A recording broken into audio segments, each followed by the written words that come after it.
घर की टेरेस पर कौवा बैठ करके लगातार अगर कांव कांव करता है, बोलता रहता है, तो घर का मालिक उसे उड़ा देता है, उसे बैठने नहीं देता है।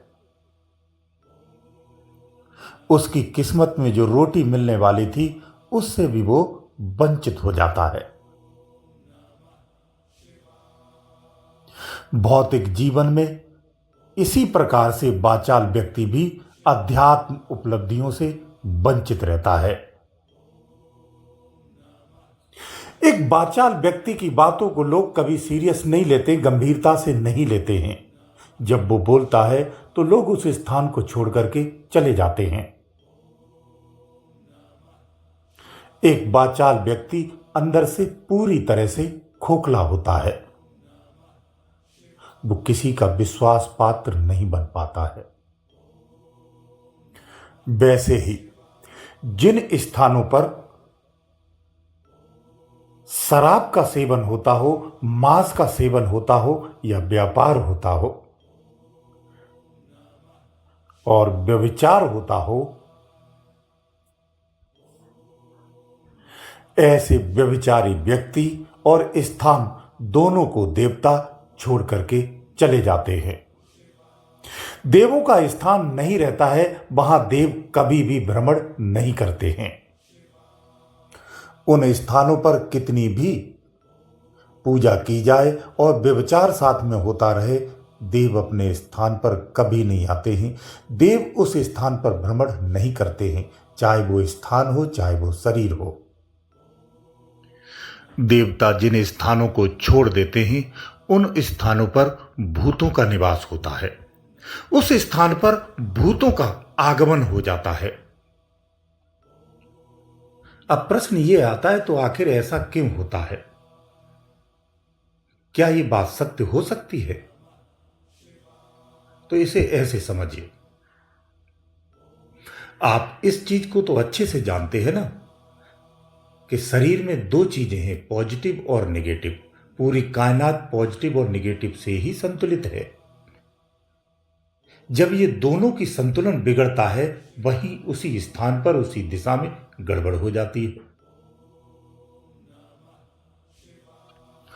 तो यहां इस बात को समझना आवश्यक हो जाता कि देवता आखिर क्या है। आप कथा और कहानियों में जिस तरह से देवों को सुनते हैं वो बात अलग है, यहां कुछ हट के बात करेंगे। देवता यानी इस सृष्टि में, इस संसार में एक पॉजिटिव एनर्जी है। जितने भी भूत हैं, जो भूत योनियों में जीव हैं, वो किसी न किसी घर के पितृ जरूर हैं। तो मलिन स्थानों पर मलिन आत्माएं रहती हैं, स्वच्छ स्थानों पर स्वच्छ आत्माएं रहती हैं। सामान्य सी बात है, अगर आप धार्मिक हैं तो आपके संगत भी धार्मिक ही होगी। आप शराबियों के पास बैठना पसंद नहीं करेंगे। लेकिन जो धार्मिक नहीं है, नास्तिक है, थोड़ा सा मलिन विचारों के लोग हैं, तो आप मलिन विचारों के साथ ही बैठेंगे। तो जहां पूजा पाठ, धार्मिक अनुष्ठान होते हैं, जहां पवित्र स्थान है, वहां देवों का आवागमन रहता है। जहां व्यभिचार होता है, मांस मदिरा होता है, वहां मलिन आत्माओं का आवागमन है। इसलिए जो धर्म के मार्ग पर चलता है वो धार्मिक होता चला जाता है। जो व्यभिचारों में फंसता है वो और भी व्यभिचारी होता चला जाता है। उसका ग्रुप बढ़ता जाता है, व्यभिचारियों की संख्या बढ़ती जाती है, उसका व्यभिचार की गति भी तेजी से बढ़ती है। एक व्यभिचारी में काम और क्रोध अधिक होता है, वो काम में ही डूबा होता है, वो सदा व्यभिचार में ही चिंतन करता है। वैसे ही एक अध्यात्म परमात्मा में जुड़ा होता है, आध्यात्मिक होता है, वो सत्संगों से जुड़ा होता है और ध्यान भजन में लगा रहता है। याद रखो, जिस घर में, जिस परिवार में, जिस कुल में, जिस क्षेत्र में, जिस मोहल्ले में, जिस गांव में, जिस शहर में, जिस गली में व्यभिचार अधिक बढ़ रहा है, शराबी अधिक बढ़ रहे हैं, तात्पर्य यही है कि नेगेटिव शक्तियों का आवागमन है। घर की संतानें अगर अय्यास होती जा रही है, सब शराब में डूब रहे हैं, तो कहीं ना कहीं गड़बड़ जरूर है। आपकी परवरिश में, आपकी संगत में,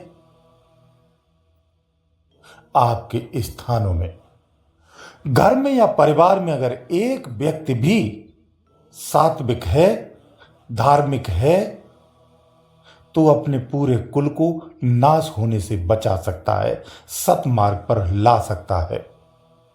उसमें इतनी क्षमता होती है। एक भजन करने वाले साधक को संसार में संतुलित होकर के जीना चाहिए। उसे अपनी वाणी पर, अपनी दृष्टि पर और अपने कर्मों पर पूरा संतुलन होना चाहिए।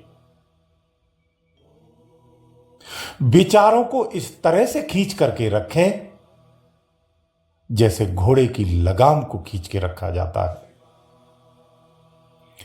नीम या बेरी के जड़ में, उस वृक्ष के जड़ में मीठा पानी चढ़ाने से उसके फल मीठे नहीं हो सकते हैं।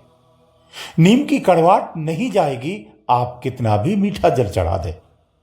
इसी प्रकार दुष्ट की संगत होती है। हमें ऐसी संगतों से बचना चाहिए। हमारे समाज में अध्यात्म को लेकर के बहुत सारी भ्रांतियां हैं। लोग परमात्मा प्राप्ति के लिए घर त्याग देते हैं। अध्यात्म की जब बात कहते हैं तो संसारी ये सोचते हैं कि संसार को त्याग दो, अध्यात्म में जुड़ जाओ, जो संभव नहीं है। ये सब भ्रांतियां हैं। कोई भी अध्यात्म ये नहीं कहता है कि आप संसार त्याग दो। संसार नहीं त्यागा जाता है। विवाह करिए, संतानें रखिए, संसारिक जीवन जीजिए, सुखमय जीवन जियो। लेकिन जीवन कैसा होना चाहिए? प्रकृति से जुड़ा होना चाहिए, अध्यात्म से जुड़ा होना चाहिए, सात्विक जीवन होना चाहिए। तो आपका संसार सुख रहेगा, अध्यात्म जीवन भी आपका सुखमय होगा। तो इस तरह से जीवन होना चाहिए। जो गृह त्याग करके परमात्मा की खोज में निकलते हैं, ये मात्रिक अज्ञानता है। जो तुम्हारे पेट में, तुम्हारे हृदय में, तुम्हारे कंठ में, तुम्हारे सिर में, शरीर के एक एक रोम में, अंदर में बैठा हुआ है, फिर खोजने कहां जा रहे हो? किस दिशा में कहां जा रहे हो? इससे बड़ी कोई मूर्खता हो नहीं सकती है। जो हमारे इतिहासों में ऋषियों मुनियों ने खोज की है, वो प्रारंभ में जंगल में बैठ करके तप किया है उन्होंने। वो एक वैज्ञानिक हैं, उन्होंने खोज की है। खोज के उपरांत उन्हीं ऋषियों मुनियों ने समाज को शिक्षित किया है कि गृह त्याग करने की आवश्यकता नहीं है। गृहस्थ जीवन में ही आप परमात्मा की प्राप्ति सहजता में कर सकते हैं। ये उनकी खोज है और उस खोज का परिणाम है। फिर भी हम आज भी गलत प्रथाओं में, गलत शिक्षाओं में, गलत धारणाएं रख करके गृह त्याग कर देते हैं और ऐसे ही अंधविश्वास समाज में फैला रखे हैं। हमें ऐसी धारणाओं से, ऐसी चीजों से बचना चाहिए। इस तरह के भ्रमित ज्ञानों से बचना चाहिए। जीवन हमारा सरल हो, अध्यात्म को बस इतना ही चाहिए। जब आप यथार्थ से जुड़कर के अपने जीवन को जिएंगे तो आपका जीवन बिल्कुल अच्छा होगा और अध्यात्म की सफलताओं को भी प्राप्त करेंगे। वही वास्तव में सच्चा जीवन है और वास्तव में वही सुखमय जीवन है, वही मानव जीवन है। गुरुदेव दयालु।